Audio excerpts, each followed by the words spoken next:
माननीय उपेंद्र कुशवाहा जी से मेरा विनम्र पूर्वक प्रार्थना है, टिकट जाए भाड़ में।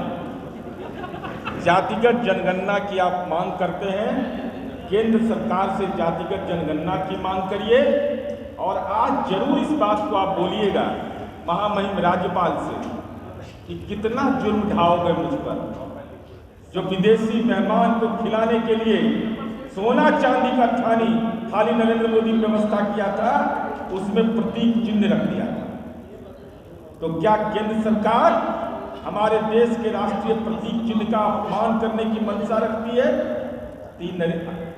नमस्कार, आप देख रहे हैं 124। मैं हूं संजीव सिंह, आपके साथ के जेडीयू के मुख्य प्रवक्ता नीरज कुमार ने आज प्रेस वार्ता को संबोधित किया। उन्होंने उपेंद्र कुशवाहा का जो आज राजभवन मार्च है इसको लेकर के उस पर जोरदार हमला किया। उन्होंने साफ तौर पे कहा कि उपेंद्र कुशवाहा टिकट के लिए ऐसा कर रहे हैं। यदि उसमें जातियों को लेकर के अगर उसमें कुछ असंतोष की स्थिति है तो वो पहले ये देखे कि सरकार जो है केंद्र सरकार जो उनके वंशज है उनके साथ जो खिलवाड़ कर रहे हैं कि अशोक स्तंभ को लेकर के उन्होंने सवाल उठाए, राष्ट्रीय प्रतीक को लेकर सवाल उठाए हैं कि जिस तरह से G20 का बैठक हुआ था और उसमें जो बाहर से मेहमान आए थे उनको जो है सोना चांदी की थाली में जो खिलाए थे, अशोक स्तंभ यानी राष्ट्रीय प्रतीक बना हुआ था और उसमें उन मेहमानों को खाना खिलाए थे। तो इससे क्या देश का अपमान नहीं हुआ? इससे क्या सम्राट अशोक के जो वंशज कहलाते हैं इसका अपमान नहीं हुआ? तो इस तरह के मुद्दे वो नहीं उठाते हैं। पहले सुनिए कि उपेंद्र कुशवाहा को लेकर के नीरज कुमार जो जेडीयू के मुख्य प्रवक्ता है वो क्या कुछ कह रहे हैं।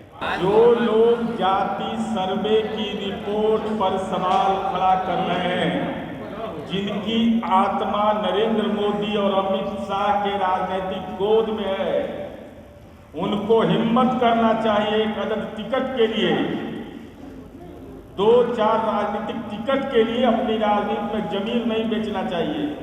अगर आप जातिगत जनगणना के पक्ष में हैं, हमारी रिपोर्ट पर भरोसा नहीं है तो केंद्र सरकार से कहिए कि जातिगत और सामाजिक आर्थिक सर्वे करवाए देश के अंदर। इजराइल का समर्थन कर रहा है, लेकिन किशनगंज में जो है कुछ मुसलमानों ने जो है फिलिस्तीन का जो है नारा लगाया है समर्थन। अरे वो इस देश का इतिहास रहा है, विदेश नीति पर कभी भी हम लोगों की परस्पर असहमति नहीं रही है, राष्ट्रीय सुरक्षा के सवाल पर असहमति नहीं रही है। अब कौन किस रूप में क्या देखता है अंतर्राष्ट्रीय संबंधों का, उसका विषय हो सकता है, लेकिन देश के राष्ट्रीय सुरक्षा, आतंकवाद ऐसे विषय पर हम लोग सर्वानुमति के पक्षधर हैं। लेकिन अब सरकार में तो झंडा अगर फहराया गया है, नहीं, इसकी जानकारी मुझे औपचारिक नहीं है, इसकी जानकारी नहीं है। समाज के लोग को लेकर उपेंद्र कुशवाहा सड़क को उतर गए। ना बहुत खेला कर रहे हैं, जो फर्जीवाड़ा है उसको लेकर उपेंद्र कुशवाहा की सड़क पर। माननीय उपेंद्र कुशवाहा जी से मेरा विनम्र पूर्वक प्रार्थना है, टिकट जाए भाड़ में। जातिगत जनगणना की आप मांग करते हैं, केंद्र सरकार से जातिगत जनगणना की मांग करिए और आज जरूर इस बात को आप बोलिएगा महामहिम राज्यपाल से कि कितना जुर्म ढाओगे मुझ पर। सम्राट अशोक को जिसने अपमानित किया, दया सिन्हा, उसका पद्मश्री अब तक वापस हुआ नहीं। सिंगोल से जो राजदंड पार्लियामेंट में स्थापित किया गया, सम्राट अशोक के प्रतीक चिन्ह को कमतर कर दिया गया, यह गुनाह किया गया। G20 के सम्मेलन में थाली में इससे बड़ा अपमान हमारे प्रतीक चिन्ह का कुछ भी नहीं हो सकता है।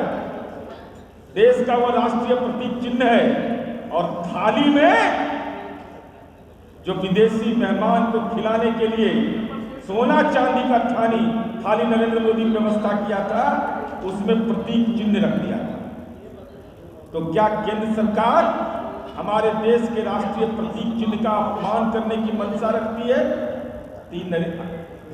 तो अपने आप को मानते हैं कि हम सम्राट अशोक की विरासत के लोग हैं, तो हम तो अनुरोध करेंगे कि टिकट के लिए भयभीत मत होइए, हिम्मत करके सामाजिक सवाल पर एक मजबूती के साथ कहिए कि हमारे पूर्वज का अपमान करोगे तो हम राजनीति में प्रतिकार करेंगे।